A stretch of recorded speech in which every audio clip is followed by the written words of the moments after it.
Oke, di video kali ini saya ingin memberikan preview untuk pertandingan di hari Sabtu ya. Ada PSS Sleman dengan Persebaya, lalu ada Persib Bandung dengan Rans Nusantara.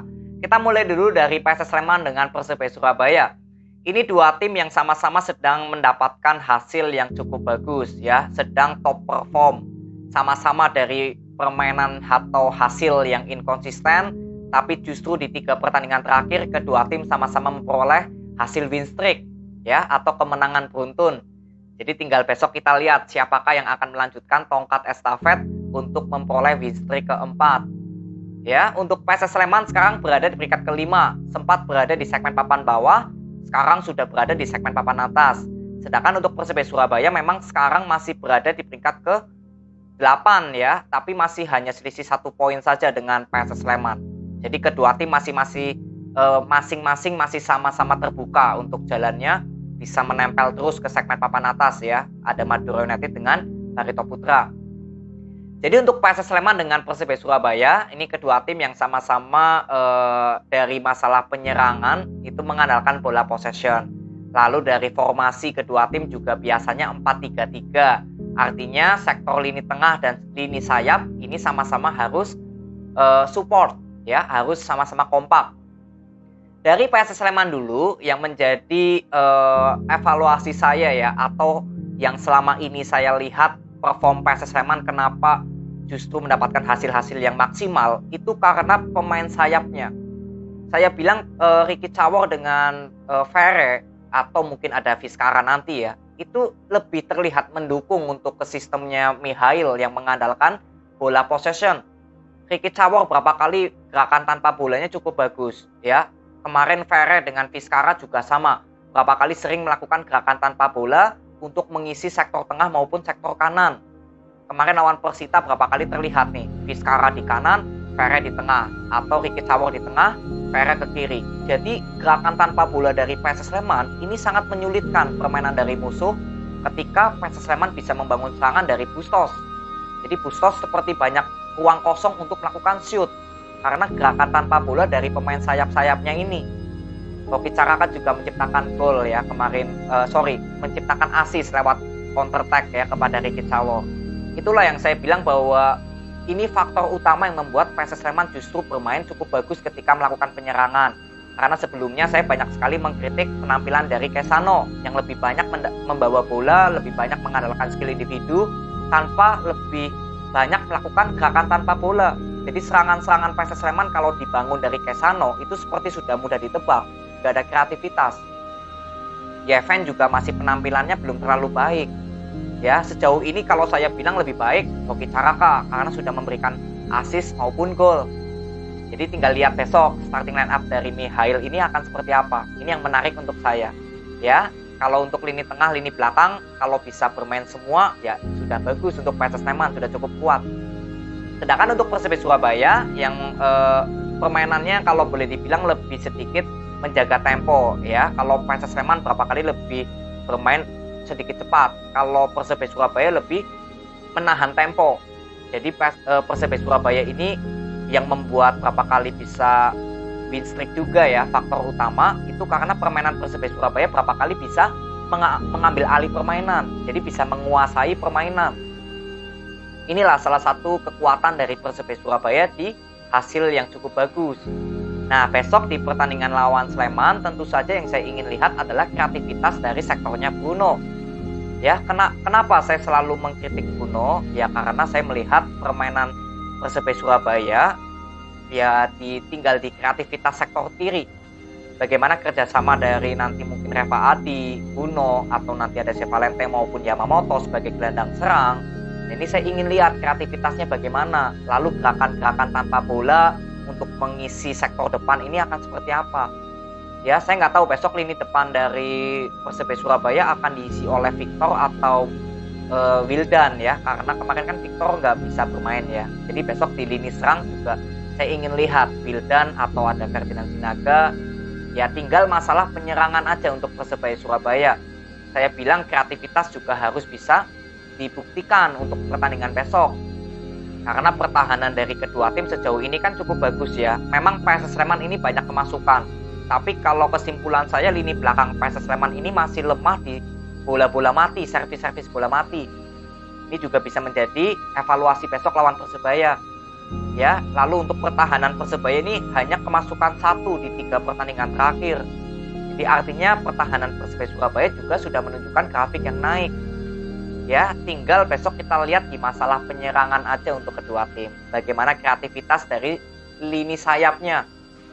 Ya, jadi pertandingan besok saya ingin lihat dari kreativitas serangan dan siapakah starting line up yang akan diturunkan dari kedua tim.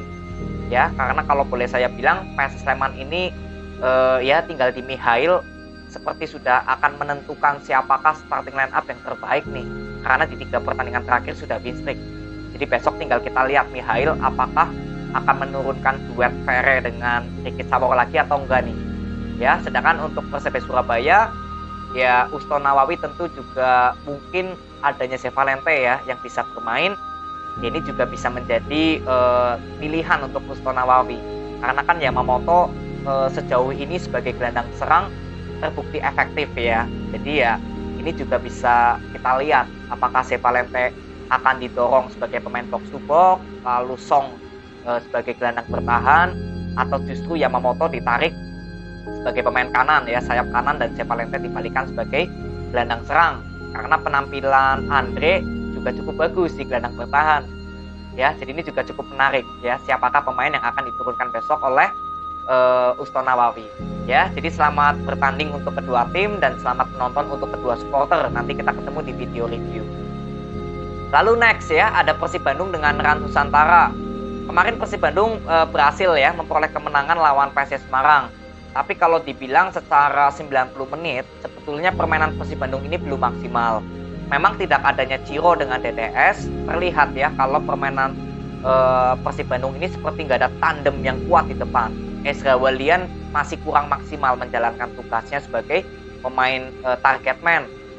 Ya, lalu yang kedua adalah saya melihat pemainnya Persib Bandung ini ya, Arsan kalau nggak salah. Ini kemarin saya baru lihat permainannya ya, Arsan Makarin. Ini pemain cukup bagus ya Arsan. Ini saya kira bisa menjadi pemain bintang nih. Ya, jadi kalau saya bilang ya, ini menurut opini saya sendiri, Arsan dengan Ciro, kalau boleh saya bilang itu lebih bagus Arsan. Dari skill individu dengan visi permainan, Arsan ini jauh lebih seimbang dibandingkan dengan Ciro. Ya, tapi kalau misalkan Ciro bisa dimainkan bersama dengan Arsan, itu jauh lebih baik. Karena Ciro bisa bermain untuk sayap kiri dan Arsan bisa bermain untuk sayap kanan. Ya, Arsan ini kalau nggak salah kan kaki kiri ya. Kemarin saya beberapa kali lihat lawan PSS Semarang itu menggunakan kaki kiri untuk memberikan passing. Ya, jadi lebih bagusnya bermain di sektor kanan, sedangkan Ciro digeser ke kiri dan di pemain depan mungkin DDS. Nah, ini yang saya kira bahwa mungkin nantinya ya Hodak mungkin akan melihat siapakah pemain yang memang layak untuk menjadikan starting line up. Kalau boleh saya bilang ya sementara ini Hodak masih berproses ya dengan pemain-pemain seadanya. Karena kan Beckham Putra dipanggil, lalu DDS dan Ciro juga kemarin nggak bisa bermain. Jadi Hodak memiliki banyak kesempatan untuk melihat pemain yang memang mendukung ke sistem. Ya, besok lawan Rans ini juga perform Rans ini sedang bagus. Jadi saya berharap untuk Persib Bandung bukan hanya fokus di kemenangan, tapi kita juga sama-sama melihat apakah permainan dari Persib Bandung ini sudah melihat adanya kekompakan atau belum. Mark Klok kalau saya bilang ini jauh lebih bagus dipegang oleh Hodak. Berapa kali kan saya mengkritik Mark Klok ya, yang permainannya untuk menyerang sering timingnya telat, untuk bertahan juga berapa kali seperti telat untuk membangun transisi. Tapi ketika dipegang Hodak, saya melihat Klok ini jauh lebih bisa maksimal permainannya. Ya, jadi tinggal kita lihat besok untuk skema permainannya aja. Dan saya optimis ya di bawah dari Hodak, ini permainan Persib Bandung kalau boleh saya bilang sudah terlihat nih, skemanya sudah mulai terbentuk. Tinggal masalah ke komposisi pemain aja. Pemain dalam hal menciptakan peluang, menciptakan gol, lalu pemain yang layak untuk menjalankan sistem secara konsisten siapa. Ini tinggal kesini aja untuk Hodak lebih teliti lagi pemain-pemain yang layak dimainkan untuk menjadi starting line up. Karena terlihat kemarin lawan PSS Semarang, memang permainannya belum terlalu maksimal. Lawan 10 pemain PSS Semarang juga banyak ditekan. Tapi kalau dilihat dari pemain-pemain yang layak untuk masuk dalam sistemnya Hodak, itu saya sudah mulai lihat ada perkembangan, terutama dari Mark Klok, Arsan Makarin yang masih yang main ya di babak kedua, lalu masih muda juga usianya. Kakang juga bermain cukup bagus kemarin ya. Kuipers juga masih oke, walaupun Angelo berapa kali sering mudah dilewati ya. Tapi kalau saya bilang ya, Kuipers ini juga ada peningkatan di bawah Hodak. Ya, jadi overall saya bilang ya menghadapi Rans besok tinggal pembuktian aja untuk Persib Bandung dalam hal ya skema permainan. Kalau masalah hasil menang, imbang atau kalah, ini masih nomor 2 untuk saya untuk melihat Persib Bandung. Yang utama adalah di skema permainan dengan komposisi pemainnya Hodak ini siapa yang layak dijadikan pemain yang akan terus-menerus dijadikan starting line up. Ini yang paling penting saya ingin lihat dari Persib Bandung. Dan sejauh ini saya masih percaya ya kepada prosesnya Hodak. Ya, jadi nanti kita ketemu di video review aja untuk Persib Bandung dengan Rans. Jadi selamat bertanding untuk kedua tim dan selamat menonton untuk kedua supporter ya. Terima kasih, sampai ketemu di video berikutnya. See you.